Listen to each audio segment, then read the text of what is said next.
Hello, sewing friends. My name is Ramona. Welcome to the TurboPurr channel, where we enjoy the sounds of happy cats and smooth running sewing machines and sergers. Today, I'm going to be demonstrating a variation on the chain stitch using the Baby Lock Triumph. These are the supplies that I used. I would like to mention here that the specialty ribbon thread was popular a number of years ago. I have not seen this particular type of thread recently, and the ribbon thread that I am using and showing in this video is some that I've had from some years ago. I found that the 2mm wide silk ribbon for hand embroidery works equally as well and goes through the looper smoothly. So I am demonstrating with the silk ribbon in this machine.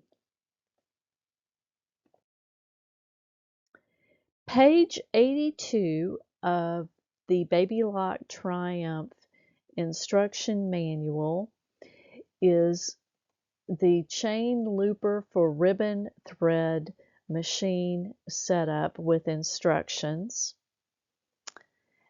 and notes that best stitching results come from using the C1 needle position. This is the C1 needle position threaded with a red thread. This is a standard serger thread in the C1 needle. I am using the cover hem and chain stitch foot in this video. This is a thread cradle, and I'll show you how to use this a little bit later. I like to go ahead and set this thread cradle up and set it aside before threading.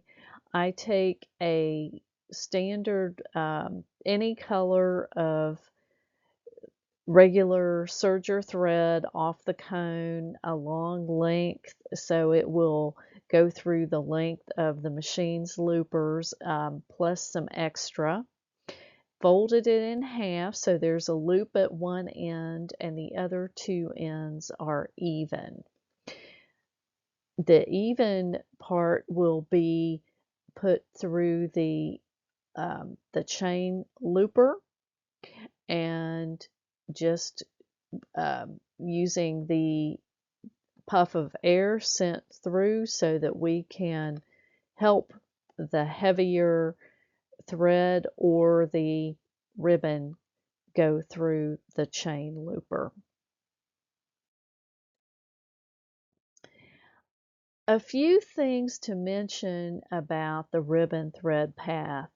First of all, notice that on the chain looper, I have put one of the foam discs that comes with the serger on top of that.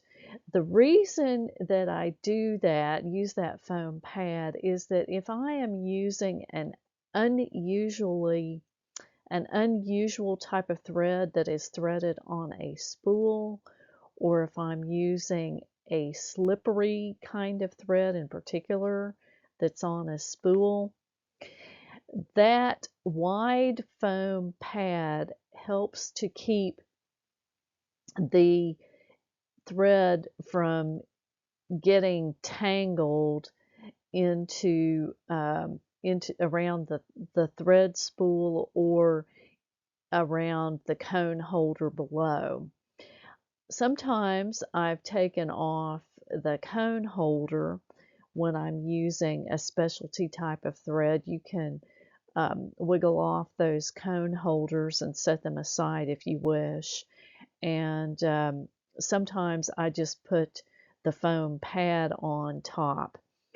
The cone holder is great for the cones, but when you're using a slippery spool of thread, if that cone holder is on there without a foam pad above to separate it from the cone holder, I've had problems with having slippery threads get entangled into that plastic cone holder and causing problems. So it's better safe than sorry, so I use that. In this case, the 2mm silk ribbon that I'm using was not on a cone or a spool, it was on a little card. So I simply took it off the card and I put it through the thread guide, the telescoping thread guide at the top in the chain looper position, and I'm just letting it hang free since it's at the other end, since it's not on a spool. I have circled in red a couple of the thread guides that are used in this particular setup. Normally, with a standard serger thread or even a heavyweight decorative thread, after the ribbon goes through the top metal guide, it will go around and go through the tension disc setup in the machine, in that kind of arcing opening that you see. In this case, we are bypassing the tension discs because this ribbon thread requires this setup, and it is shown in the instructions on page 82. So there are a couple of circular metal thread guides, and I have circled those. So the ribbon thread path goes along the outside of the machine into that first circular thread path, and then goes through the next one, the bypass for the heavier threads, that is the next one that is circled. Okay, and here's some more information on how to use the thread cradle. So the thread cradle has already been pushed through the loopers. I've taken a tool to pull out the loop. I'm holding the other end so that I don't pull it out. Now here I'm opening this so that I can thread it through, kind of like a dental floss threader. And then pulling it through. So it's now threaded in the chain looper. And tuck it in.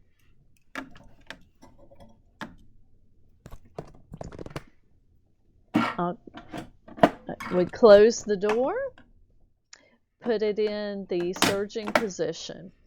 The table still needs to be put on. And here, this is after I have stitched a little bit with the ribbon embroidery thread, and I'm just showing you what the thread setup looks like. So you will see that on the right, the ribbon thread is going through the chain looper bypass, and then is going through the thread guides for the chain looper. And here we are, ready to stitch in the C1 position of the needle. I set the machine on the longest thread length possible. The number with a stitch length of 4 on the machine. You can certainly try other stitch lengths, but I like to have a longer stitch length. I think it looks a little bit better personally, but that is a personal preference. It's up to you. You can play and experiment. In this photo, the front cover of the machine is closed and the flat table that comes with your serger is attached and closed and used for the chain and cover stitch. The pretty side of the fabric faces down, and I selected a type of fabric that has a right and a wrong side on this so that you could see the difference.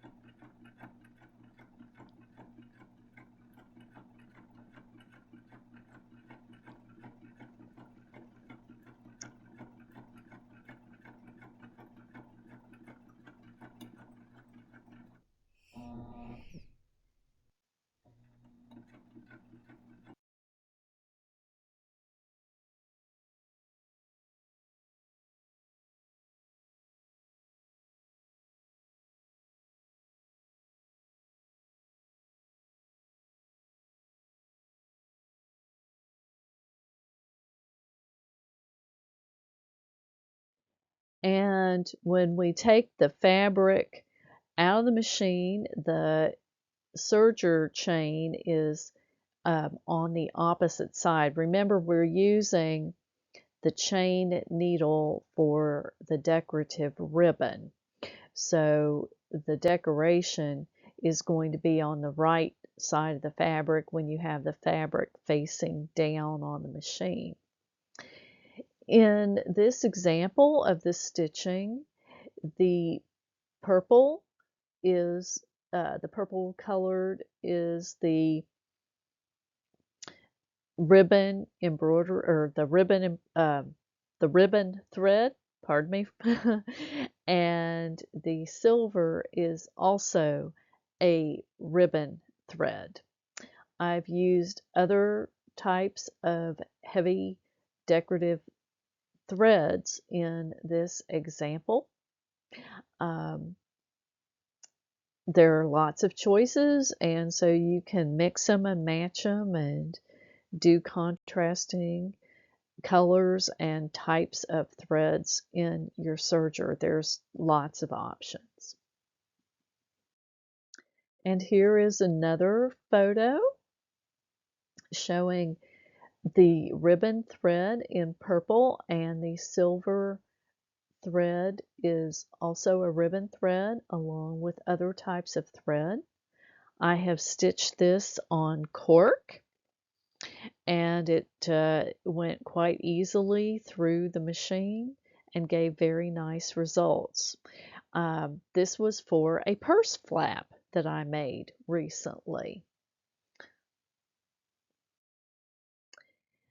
I hope that you enjoyed this video and found it useful. This video is for entertainment purposes only. If you enjoyed it, please like and subscribe, and I wish you a wonderful day and happy stitching.